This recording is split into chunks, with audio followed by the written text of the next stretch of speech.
Welcome to the Kentucky Public Pension Authority presentation on pension spiking, presented by the Employer Reporting, Compliance, and Education Division.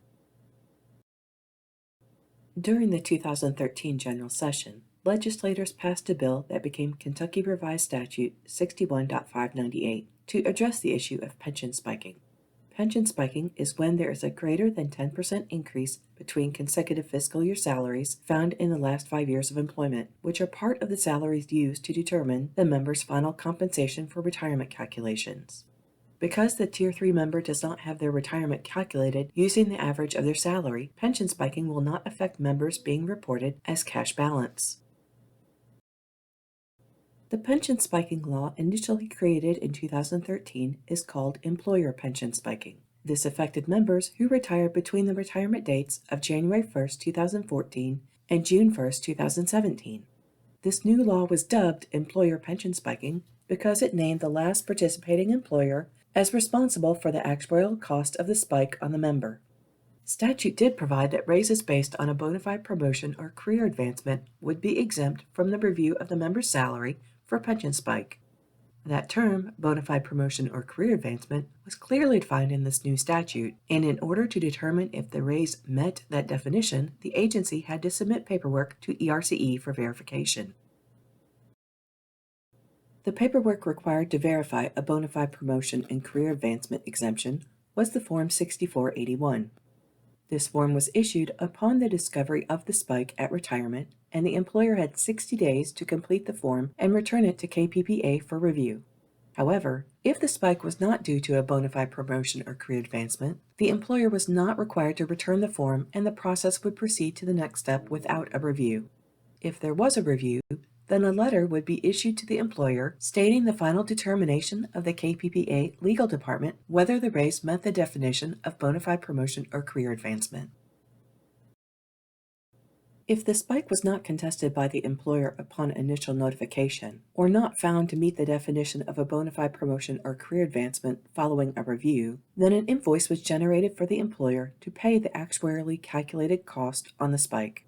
Employers had 12 months in which to pay the invoice without accruing any interest.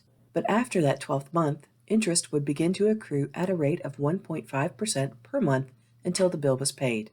Because this approach to pension spiking was implemented for members retiring from January 1, 2014 to June 1, 2017, most of these have been completed. However, a person who has terminated but not yet retired might have their retirement backdated to this period based on eligibility requirements, so it is feasible to see these very sporadically after June 2017. The 2017 general session saw an amendment to pension spiking that would affect members with a January 2018 or later retirement date. This amendment created Kentucky Revised Statute 61.598, subsection 2, which shifted the financial responsibility of the pension spike from the employer directly onto the member, which created member pension spiking. The amendment did not change the definition of pension spiking. It is still a greater than 10% increase between 2 consecutive fiscal years, which fall in the final 5 years of employment and are part of the member's final compensation. The difference for member pension spiking is that KPPA will no longer bill for the actuarial cost of the spike, but will instead reduce the salary determined to contain the pension spike to the 10% maximum increase allowed by statute. This revision of the fiscal year salary that spikes in the member's final compensation can reduce the average salary used in determining the member's retirement benefits. This is an example of member pension spiking for a non-hazardous member. But the same process applies regardless whether the member is non-hazardous or hazardous duty. The only difference is the years averaged in their final compensation. While we base the non-hazardous member's final compensation average on 5-year salaries, we do look at the fiscal year prior to the first year in the final compensation to determine if the first year spikes. This 6th year does not influence the member's calculated average, it only assists in the pension spiking determination. In this example, the member has a pension spike between the 2018-19 and 2019-20 fiscal years. This spike in salary is a total increase of 17.39%. According to statute, the member can only use 10% of the salary in calculating their final compensation average. So we revise the spike salary to the maximum allowed, which changes the amount to $20,900. This is a reduction of $2,100 in that fiscal year. The revision of the 1920 salary will not cause the 2021 fiscal year salary to spike, because KPPA determines whether a fiscal year spikes by comparing the actual salary reported, not the revised salary calculated. The 2017 amendment that created member pension spiking also included 5 new exemptions to add to the bona fide promotion and career advancement exemption established in 2013. Then, during the 2022 general session, legislation passed 2 more payments that were deemed to be exempt from the pension spiking determination process. 3 of the exemptions are report-based and should be properly identified and reported to KPPA on the monthly report submitted by the employer. The other 5 exemptions require an employer to return an updated pension spiking form following the discovery at retirement. If reported correctly, the report-based exemptions identified by the employer on the monthly report allows KPPA to automatically exempt the payment from the pension spiking determination process at retirement. The lump sum compensatory pay at termination and the alternate sick leave payout should be reported separately from the regular pay record for the posting month, and the leave without pay period should be reported in place of the regular pay record. If the spike was caused by one of these exemptions and it was not reported correctly, then the employer must send a corrected record or records for the salary in question on the next monthly report. The remaining 5 exemptions require post-retirement verification from the employer.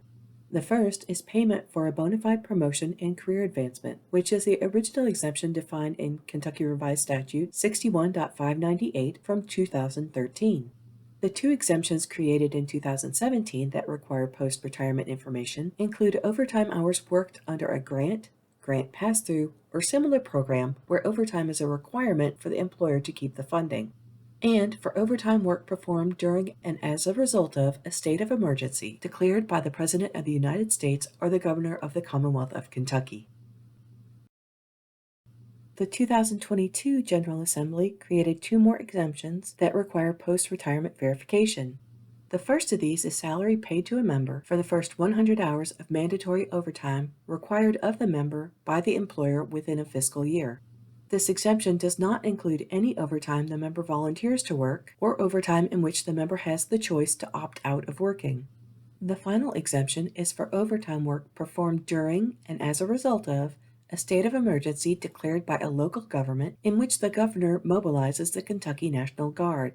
Something to note on this exemption is if the local government issued the state of emergency on or after May 28, 2020, but before October 5, 2020, and the member worked overtime hours for the emergency between May 28, 2020 and May 11, 2021, the exemption is valid even if the Kentucky National Guard was not mobilized for the entire period.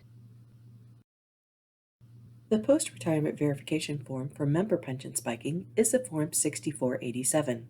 KPPA issues it to the employer upon the member's retirement. Unlike the Form 6481 for employer pension spiking, if KPPA issues a Form 6487 for member pension spiking, then it is required to be returned within 60 days. 2 pages of instructions precede the actual form to help the employer complete the information properly. Part 1 of the Form 6487 begins with the pension spiking information on the member, including a chart displaying the actual salary and revised compensation of the fiscal year or years that spike within the member's final compensation. Below this information is where the employer must indicate whether this spike is or is not due to an exemption. If the spike was caused by an incorrectly submitted reporting exemption, please mark the exemption box and add a comment at the bottom of the page that a correction will be submitted. If you need assistance correcting the error, please contact your ERCE representative.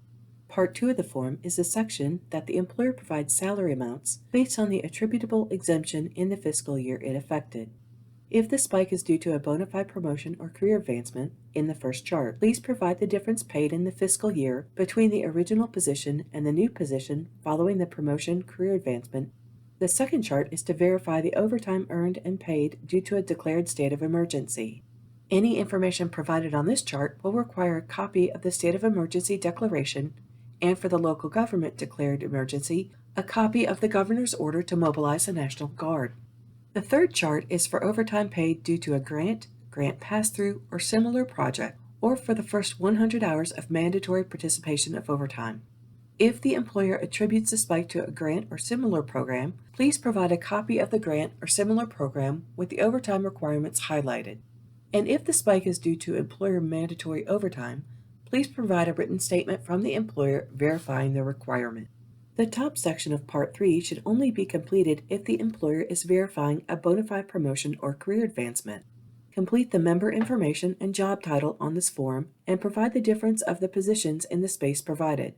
The employer should attach copies of employer job description for both positions and provide any personnel information to verify the date of the promotion or career advancement. Everyone must sign the form at the bottom of Part 3 and return it and any additional paperwork to ERCE within 60 days from issuance. If the form is not returned within 60 days, the member will be added to the missing Form 6487 report in the employer's monthly packet. So what happens if the spike is valid?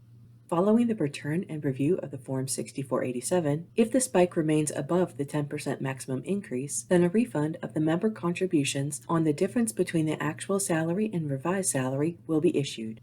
Per statute, the employer contributions on this difference remains with KPPA and go towards the unfunded liability of the plan in which the member participated.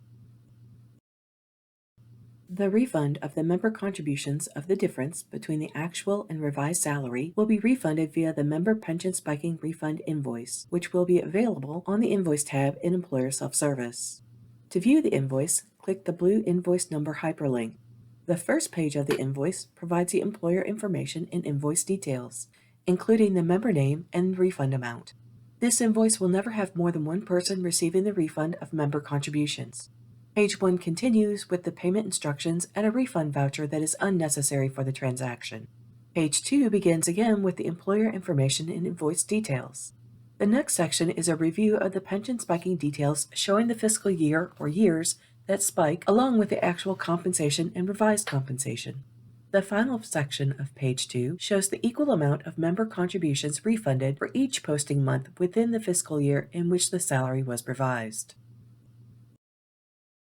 Thank you for viewing the Pension Spiking Training video. If you have any questions, please contact your ERCE representative Monday through Friday from 8 a.m. to 4:30 p.m.